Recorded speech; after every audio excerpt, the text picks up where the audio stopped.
जो भी फैसले हुए हैं वो न्याय की कसौटी पर कसे भी जाएंगे। अगर विश्वास की कमी थी तो सरकार का प्राथमिक कर्तव्य विश्वास की बहाली था। इन परीक्षाओं को रद्द करके सरकार ने एक विश्वास पैदा करने की कोशिश की है और मेरा मानना यह है कि अग्रिम पार्ट के जो लोग हैं वो निश्चित रूप से न्यायालय की शरण में जाएंगे और न्यायालय दूध का दूध और पानी का पानी करेगा। झारखंड सरकार के उच्च शिक्षा मंत्री सुदीव्य सोनू इस वक्त हमारे साथ मौजूद हैं और इस वक्त झारखंड पर पूरे देश की नज़र है और सरकार ने जो फैसला लिया, कल देर रात जो लिस्ट जारी हुई 44 ऐसी परीक्षाएं हैं और उनसे जुड़ी जो नियुक्तियां हैं उनको रद्द किया गया है। जाहिर तौर पर इस फैसले के बाद जहां एक तरफ सरकार के इस फैसले की तारीफ हो रही है तो दूसरी तरफ बड़ा और गंभीर सवाल भी उठ रहा है। सीधे जुड़ेंगे और बातचीत करेंगे उच्च शिक्षा मंत्री के तौर पर इस पूरे फैसले को, चूँकि कैबिनेट की बैठक में तय हुआ, लिस्ट देर रात आई, 44 परीक्षाओं को रद्द करने के पीछे की वजह और सरकार क्या इसको सही मानती है या फिर ये दबाव में लिया गया फैसला है? नहीं, सवाल जिन बातों का था सीजीएल के मुद्दे पर ही ऑनरेबल सुप्रीम कोर्ट का एक बड़ा बढ़िया मैंडेट था। उन्होंने क्या कहा था कि अगर प्रक्रिया के संचालन में विश्वास की कमी होती है तो सरकारों को विश्वास बहाल करने चाहिए। कोई भी मसला न्याय की परिधि से बाहर नहीं है। जो भी फैसले हुए हैं वो न्याय की कसौटी पर कसे भी जाएंगे।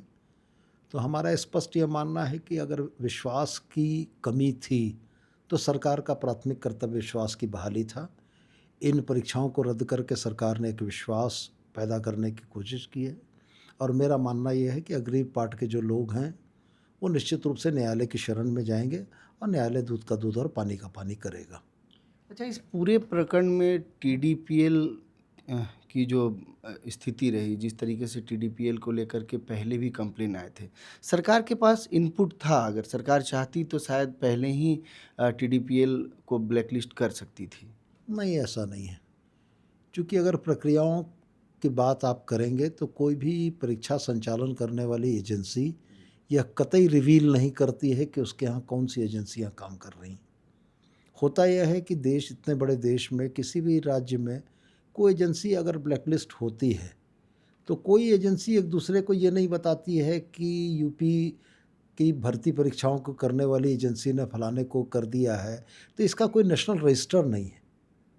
रिफॉर्म्स में ये बातें भी आई कि निश्चित रूप से हम लोग भी भारत सरकार को एक सुझाव प्रेषित करेंगे कि परीक्षा के संचालन में लगी गई एजेंसियों का अगर किसी का भी काली सूची में नाम दर्ज होता है, किसी पर कोई दंडात्मक कार्रवाई होती है, तो एक नेशनल रजिस्टर होना चाहिए जहां विभिन्न राज्यों की विभिन्न परीक्षा संचालन समितियां किसी भी नई एजेंसी को या किसी भी एजेंसी को हायर करने से पहले उस नेशनल रजिस्टर में ये देख सके कि ये एजेंसी पाक साफ़ है या इसके दामन पर दाग हैं। ऐसी कोई व्यवस्था अभी तक नहीं थी। रिफॉर्म्स यही हैं। रिफॉर्म्स में जब छात्रों ने बातें उठाई तो हम लोगों ने भी उसको बड़ी गंभीरता से लिया कि रिफॉर्म्स तो होने चाहिए। अब सवाल इस बात का उठता है कि टीडीपीएल में गड़बड़ियों के संकेत क्या थे।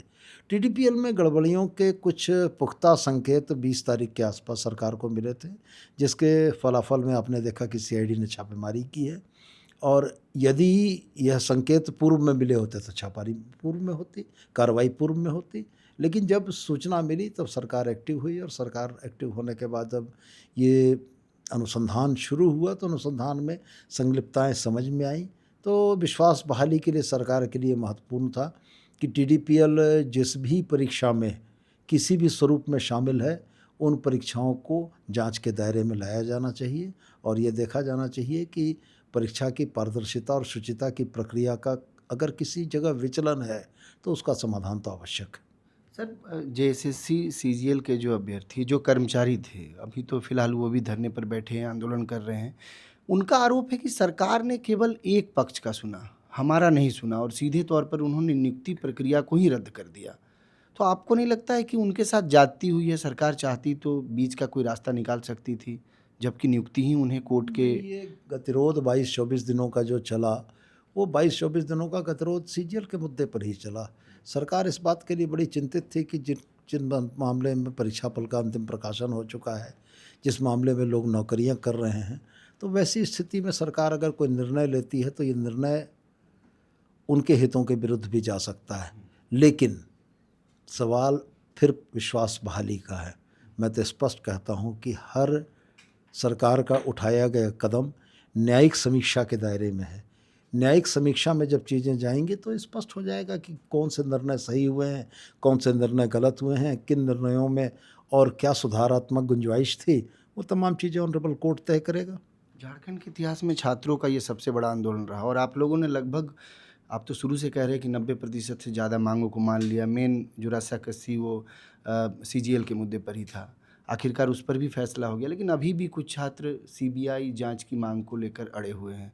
क्या इसको आप हर्ट मानेंगे छात्रों का, या फिर सरकार सक्षम है, सरकार विचार करेगी कि हम लोग सीबीआई जांच मेरा करें? यह स्पष्ट मानना है कि चूंकि मैं तो इस पूरी प्रक्रिया में शुरू से साथ में था, डे वन की वार्ता से लेकर, छात्रों का हठ या छात्रों की डिमांड सीबीआई जांच की नहीं थी, छात्रों की डिमांड सीजीएल को रद्द करने की थी।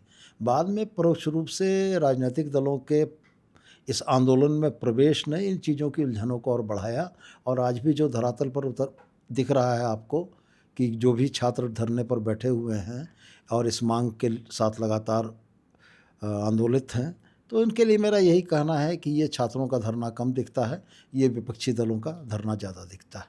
अच्छा, ये सरकार के लिए तो किसी चुनौती से कम नहीं था, ये जो 44 एग्जामिनेशन जो रद्द किए गए हैं।